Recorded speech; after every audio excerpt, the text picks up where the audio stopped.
मधु हैरान परेशान अपनी कानों पर, उससे यकीन ही नहीं हो रहा था कि उसकी अपनी जननी माँ भाभी के साथ मिलकर उसके बारे में ऐसी बातें करेगी।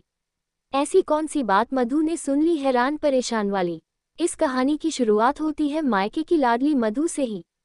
3 भाई बहनों में सबसे छोटी मधु इसलिए सबकी लाडली दिन भर चहकती रहती थी चिड़ियों की तरह, और दोनों बड़े भाइयों से अपनी बातें मनवाती रहती थी। अपने माँ पापा रघुवर और जानकी जी के जैसे वह जान ही थी। समय बीतता गया, पढ़ाई लिखाई करके दोनों भाई अपनी अपनी नौकरी में लग गए। एक एक कर दोनों भाइयों की भी शादी हो गई। घर में भाभी आ गई। दोनों भाभी व्यवहार से तो ठीक ही थी, परिवार में सब कुछ ठीक ठाक खुशी खुशी चल रहा था। मैं अभी बीए सेकंड ईयर में पढ़ ही रही थी। देखने में भी अच्छी भली थी। जो भी रिश्तेदार आते सब यही कहते कि अब मधु के लिए रिश्ता देखिए। पापा कहते अभी नहीं, बीए कंप्लीट कर लेगी तब। क्या रघुवर जी आप भी? ज्यादा पढ़ लिख कर भी क्या करेगी, घर ही तो संभालना है ससुराल जाकर। ऐसा कैसे आप बोल दिए श्याम बाबू, आजकल जमाना बिना पढ़े लिखे गुजारे का नहीं है। लड़की पढ़ी लिखी रहेगी, कभी ऊंच नीच कुछ हो जाए, उसके विपत्ति का श्रृंगार बनेगी यह पढ़ाई। वैसे आपकी जो मर्जी रघुवर बाबू, मुझे कहना था सो मैंने कह दिया।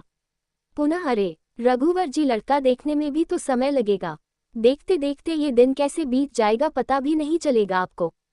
पापा थोड़ा रुक कर, हाँ ये भी सही कह रहे हैं आप, मुझे सोचना चाहिए मधु की शादी के बारे में। इधर मधु शादी की बात सुनकर थोड़ा सहम सी जाती है। अभी भी लोग ससुराल के माहौल को बहुत ही डरनुमा ही बनाते हैं, सहज नहीं। सभी हर बात में कहते ससुराल जाएगी तो सीख जाएगी, इसलिए मधु को ससुराल के नाम से डर लगने लगा था। 2 साल बाद बेहतर रिजल्ट के साथ बीए पूरा हो गया मधु का।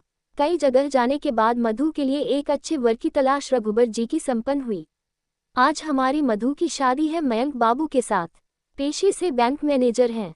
उनके पिता सुंदर सुमन जी शिक्षक हैं। 2 छोटी बहनें हैं मयंक जी की। कुल मिलाकर सुखी संपन्न परिवार मिल रहा है हमारी मधु को। खुशी खुशी सारी रस्में शादी की पूरा होने के बाद मधु आज अपने ससुराल पहुंचती है। बहुत जोरों शोरों से उसका स्वागत किया जाता है, क्योंकि घर की वह इकलौती बहू है। मधु की सासू माँ बहुत ही सुंदर से बहू का स्वागत करती हैं। सारी रस्में ससुराल की होने के बाद बहू को अपने कमरे में ले जाते हुए मयंक की माँ रेवती जी कहती हैं, मधु कोई भी दिक्कत हो तो बेहिचक मुझे कहना, मैं तुम्हारी माँ समान नहीं माँ हूँ। ठीक है मान जी नहीं, सिर्फ तुम्हारी माँ। दोनों बहनें एक साथ बोलती हैं। और फिर मेरी माँ, अरे तुम सबकी माँ 2 बेटी थी अब 3 हो गई मुझे।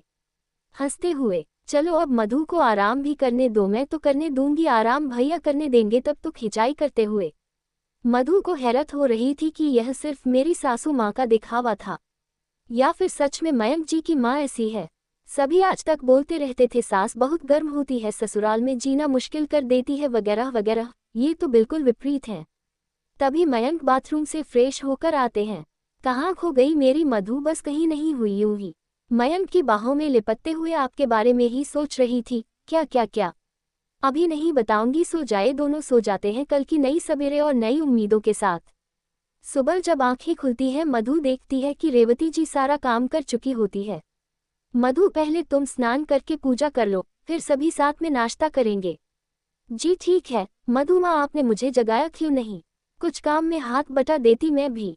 अरे बेटा अभी तुम्हारे मेहंदी के रंग है, इसे आराम से रहने दो। ये रंग जितना लंबा चलेगा तुम लोगों का जीवन उतना ही सुखी रहेगा। मैं हूं ना अभी, और कौन सा कहती हूँ कि तुमको नहीं करना है।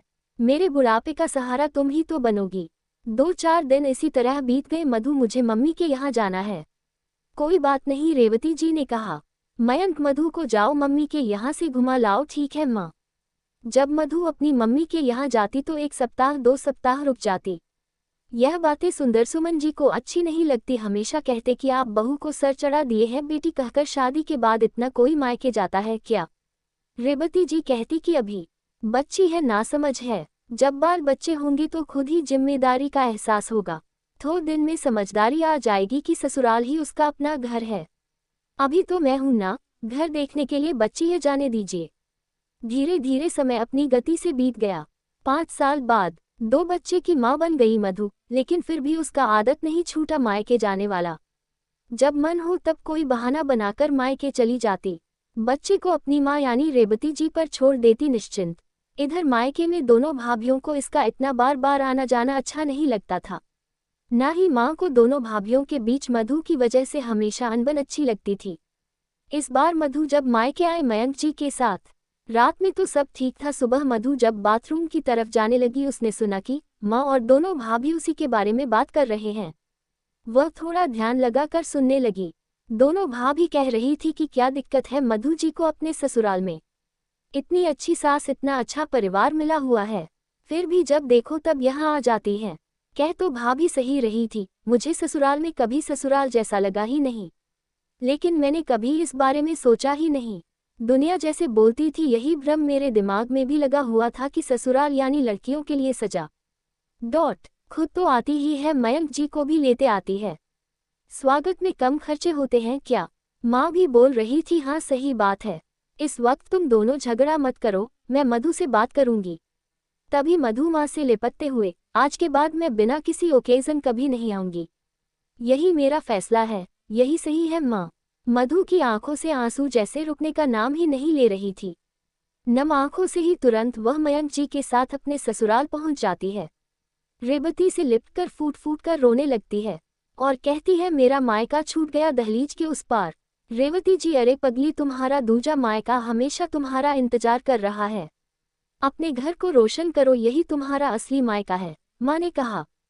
हाँ माँ, मैं हमेशा के लिए अपने मायके लौट आए। हंसते हुए